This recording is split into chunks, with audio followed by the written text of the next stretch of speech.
হযরত জিবরিল আলাইহিস সালাতু ওয়াস সালাম তাশরীফ নিয়ে আসলেন। নবীজি তখন বললেন, ও জিবরিল, তুমি আমার কাছে আসছো, আমি ধন্য হয়ে গেলাম। হযরত জিবরিল আলাইহিস সালাতু ওয়াস সালাম আল্লাহর রাসূলের সাথে ওহী সম্পর্কে আলোচনা করতেছেন। এমন সময় আল্লাহর রাসূলের জলিলুল কদর সাহাবী চলে আসলেন। যখন মসজিদে নববীর দরজার ভেতরে দাঁড়িয়ে গেলেন, বুখারীর বর্ণনায় পাওয়া যায় আবু যার গিফারিকে দেখে জিবরিল আমিন নবীজিকে বললেন, ইয়া রাসূলুল্লাহ, হাবিবাল্লাহ, আপনার আবু যার গিফারি আসছে।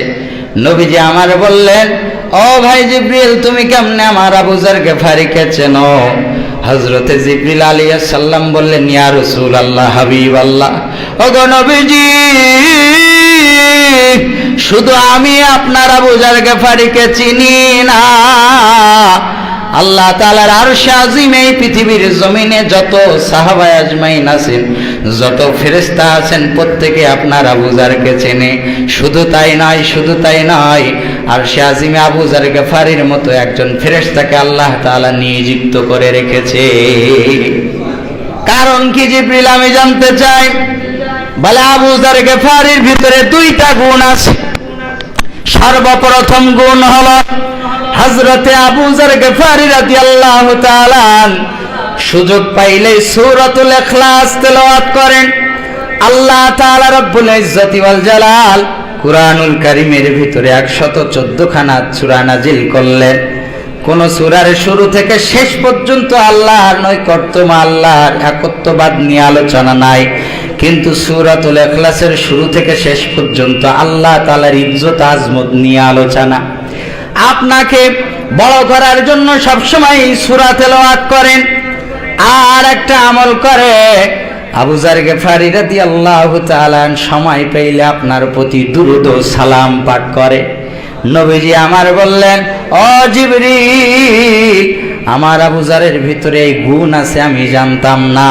আমি আমার আবু যারকে ভালোবাসলাম।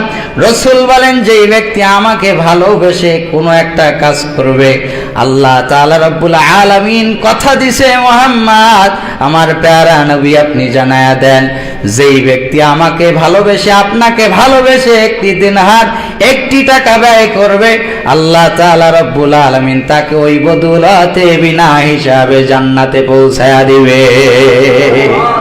হাজিরিন, যেহেতু সময় সংক্ষেপ, আল্লাহর হাবিব সাল্লাল্লাহু আলাইহি সাল্লামকে আলোচনা করলে কিয়ামত পর্যন্ত আলোচনা করলেও শেষ করা যাবে না। তো হাজিরিন, আমরা যে উদ্দেশ্যে আসছি, আমরা প্যারা নবীর প্রেমে দেওয়ানা হয়ে আগামীতে এই সুযোগ আপনাকে আমাকে আল্লাহ তাআলা দিবে কিনা জানি না।